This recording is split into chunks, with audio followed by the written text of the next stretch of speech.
Hi, it's Linda. I'm back here inside my studio, and I'm so glad that you've come to join me. Yay! All right, I am going to be picking another color cube card. We'll see. Last episode, I did card number 1. I'm going to pull out card number 2. I know I said in the beginning that I was going to do that random, but I've had a change of heart, thinking that this would be easier for me to keep track of things, and I'm hoping that that's going to be an easier way for me to keep track of the sequence of the videos and the collages. Much easier for me. Okay, card number 2. Card number 2, and here are the colors. All right, those aren't so bad. And now I just have to pick my papers, and then we can get started. Yes. Okay, we're at the table. There's my book that I'm working in. This is going to be my abstract art journal. Maybe. I don't know if I'll stick to just abstract. But I am trying to learn some abstract compositions. Here I am just picking out some book pages. I want to cover my substrate with book pages to begin with. I'm going to tear them up and place them randomly. I'm going to try not to overthink this. I am using Liquitex acrylic medium matte gel as my adhesive, but you can certainly use Elmer's glue or any white PVA glue that's going to dry clear. You could use Mod Podge. You could use glue stick even. Anything that you want to use to adhere your papers down if you're going to begin the way I am. So I am randomly placing papers.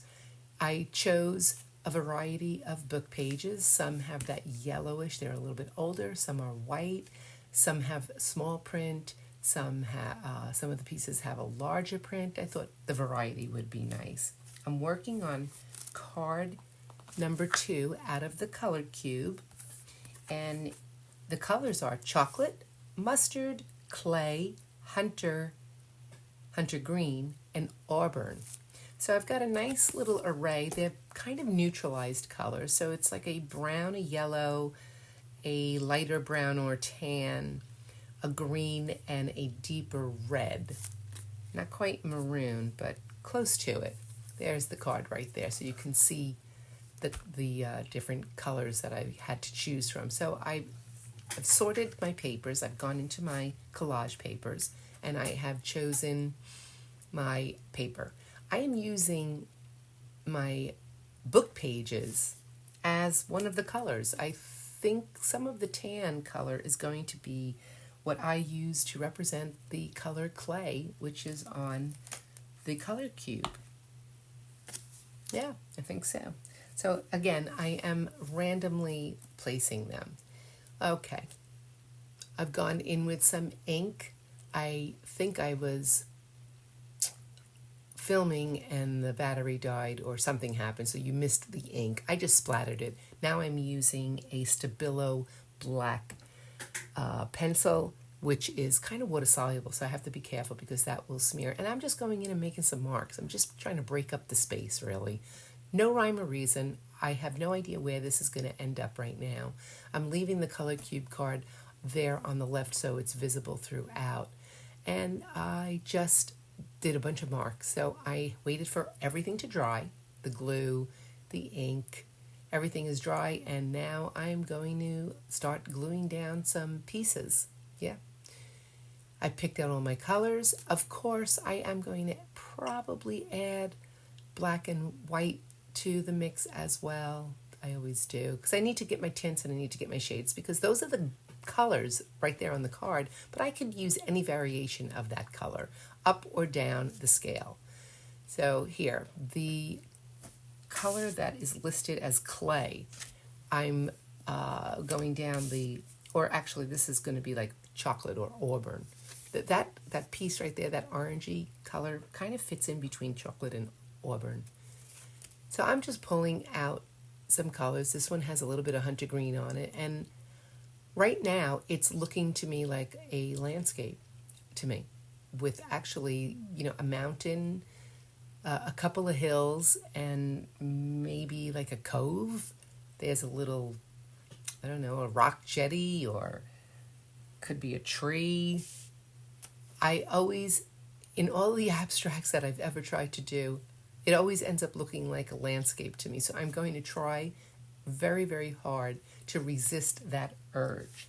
I really want to try to not overthink this. Okay, so, all right. So I don't know, does anybody else see it besides me that does definitely looks like a landscape or a seascape starting? I don't know. All of my things look alike. All right. I am really going to try to push my boundaries and learn how to do these abstracts. I love looking at abstracts. When I go onto YouTube and I watch somebody building an abstract painting, I'm in awe. I think it's fantastic. It looks like chaos in the beginning, much like this does, and somehow or other, by the time they get to the end, they have had a miraculous change. I know it goes through the ugly stage, every painting does, but somehow they come to the end of their abstract with some cohesive, beautiful looking piece of art. And I am really, really, really trying to teach myself that.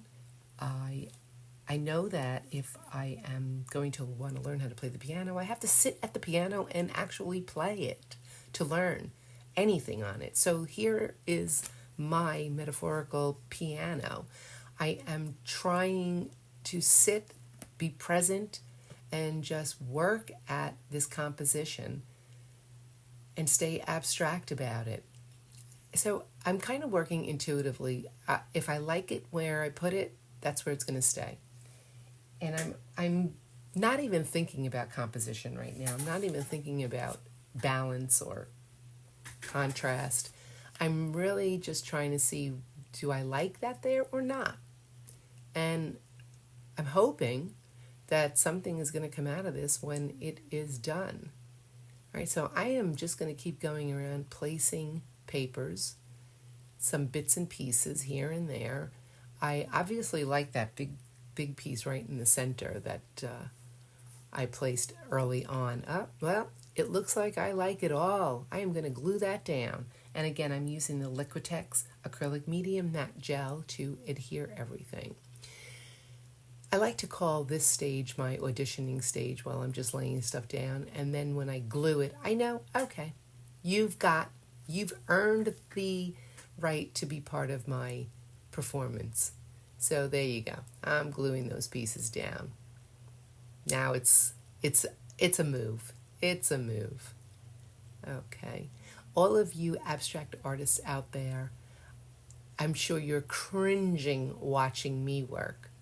You know, I'm trying to learn it and I'm trying to get better at it, and I thought, why not film it? Put it out there. I'm sure there are other people just like me trying to learn this. All right, so that layer has dried. And now I am going to get out some white paint.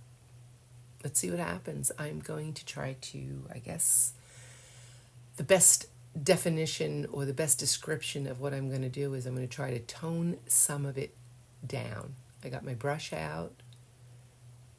And I just put that white paint on my table. I have plastic on my table. My whole table is covered in plastic, so I sometimes use my table as a palette. I'll sometimes use my jelly plate as my palette. I have a glass tile that I use as my palette. I use a variety of things for my palette.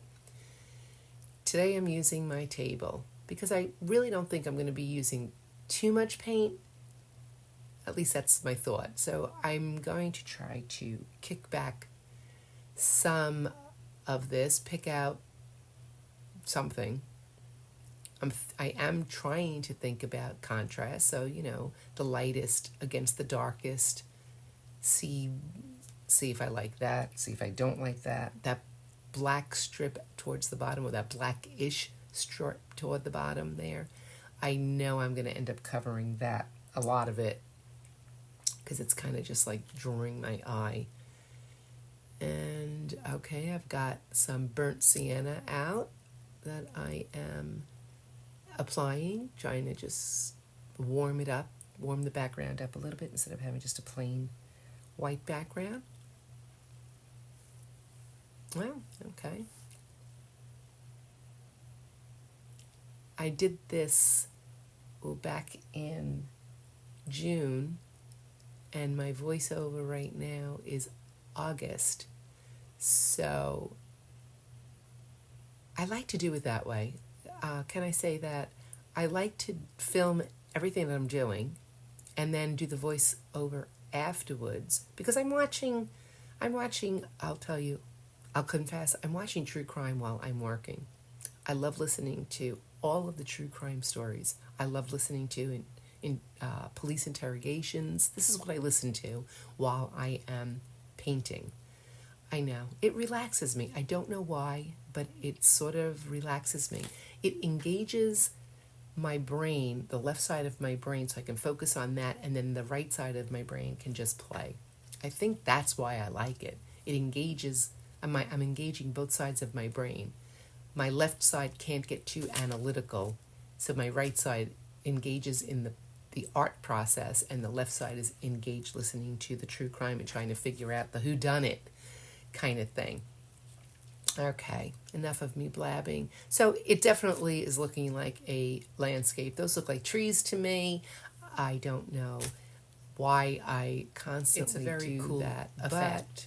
I know that I really do enjoy it. Okay, so I like a landscape. So I'm going right down there. It's going over some of those marks that I have there. I'm going to embrace. So if I haven't mentioned it, all those papers that I've chosen to embrace to use in my collage. All right, look, I'm pulling out the big guns. I have this paper painted. I just by me using the jelly plate, black dots on it, printing method, either a Posca pen or a Sharpie, even. I think. I don't think it's paint. Getting one. And start small if you need to. Apply that. Not too expensive, I don't think. The tissue paper, when you apply so much fun to a mark on a tissue paper, and then you glue it down with the Liquitex. So enjoy acrylic medium making paper disappear for my own collage. The paper disappears, and just the marks are visible, and it's the marks are visible layered on whatever you've just put them down on. It's so much fun. I highly, highly recommend using a gel plate.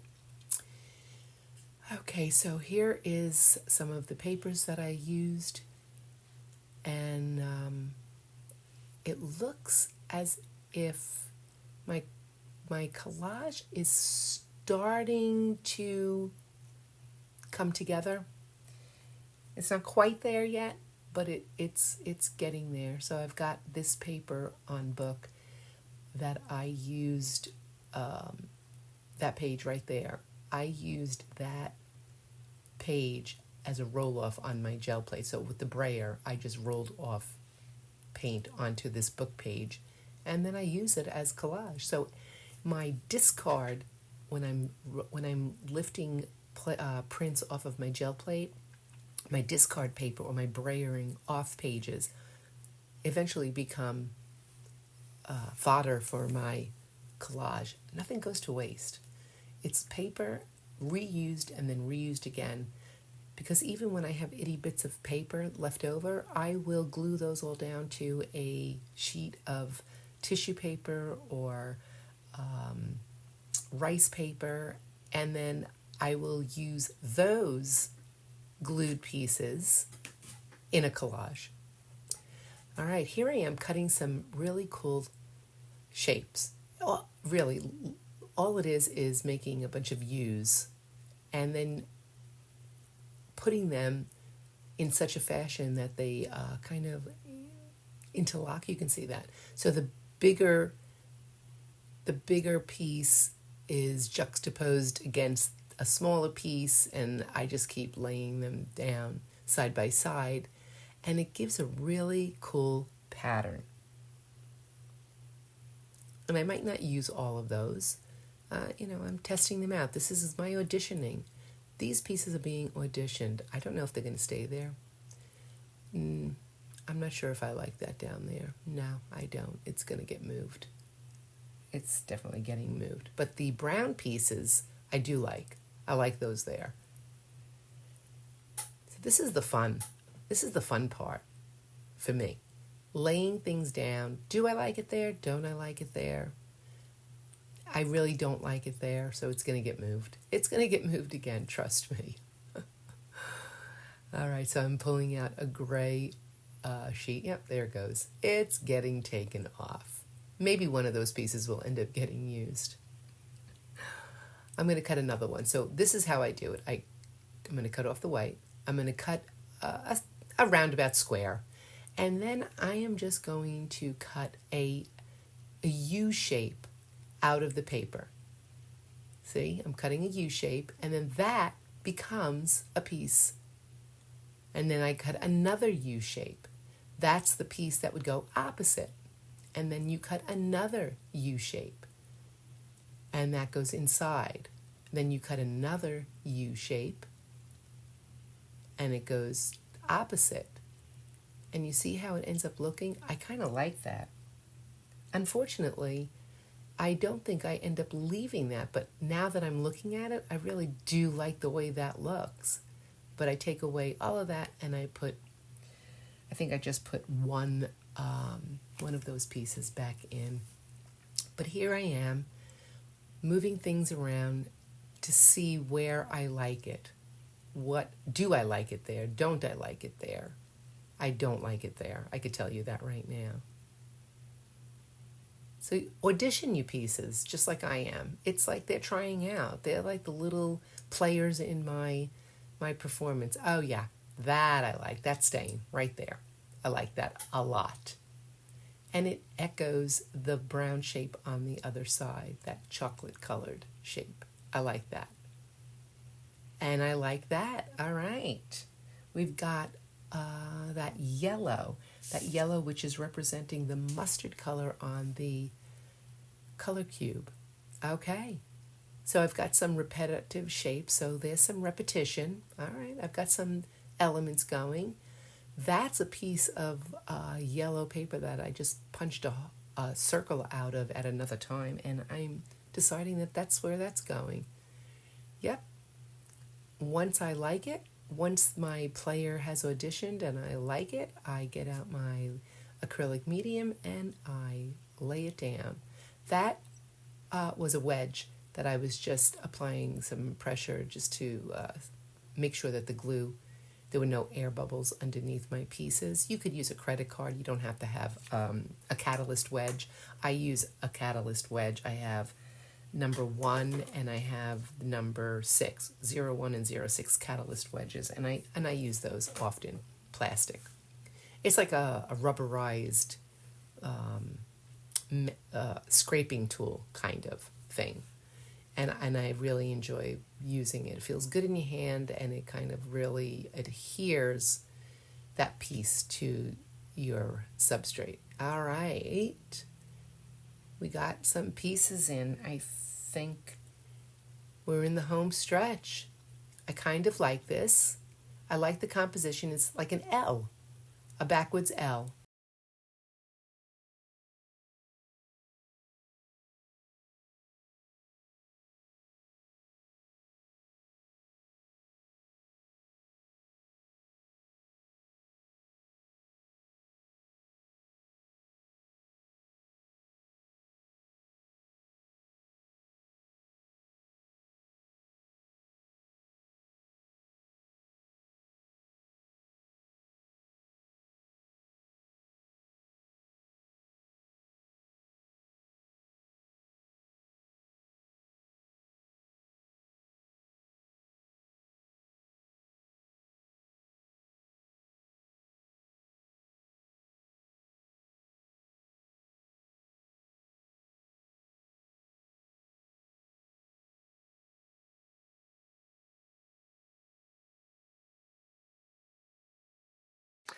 Okay, so that was fun. I enjoyed that. I really did. So card number 2 is done. I really did enjoy doing this. I kind of was a little hesitant with these colors. They're really not my favorite colors, but I think I'm happy with it. I'll insert a photograph of the finished piece. It is in my big gigantic book. So here is number 2. Here's number 2. And you know what? I kind of like it. Would I frame it? probably not. But for number 2, it ended up working out pretty good for me. I am enjoying it. It does look like a landscape to me. I know, it's incredible. I started off trying to just do real specifically sticking to an abstract, and I ended up with an abstracted landscape, in my opinion. That's what it looks like. It looks like a house with a little bridge, whatever. But color cube number 2, done. And next time it'll be color cube number 3. I'm not going to look ahead, so I don't know what the colors are going to be, and I have no idea what's going to happen. So, excuse me. I really hope that the next time I'm on here, I'm not having this tickle in the back of my throat and this cough, upper respiratory and sinus thing going on. It's been dragging me down for sure. And all right, so enough of that nonsense. I will see you the next time with the Color Cube series, and I've got a few other things that I'm dabbling in that I might want to film and show you a progress, like this painting right back here I'm working on for a neighbor and her nursery. And it's a bunch of animals that I have drawn on here, and I can't decide whether or not I want to do paint or collage or both. I'm leaning towards both. I'm thinking. So when I start this, I think I might film it so that I can put it like on the series here. Okay, so I hope you enjoyed the Color Cube number 2. Number 3 is coming up, and I've got a few other ideas. All right, I'll see you next time. Thank you from Linda inside my studio. Bye.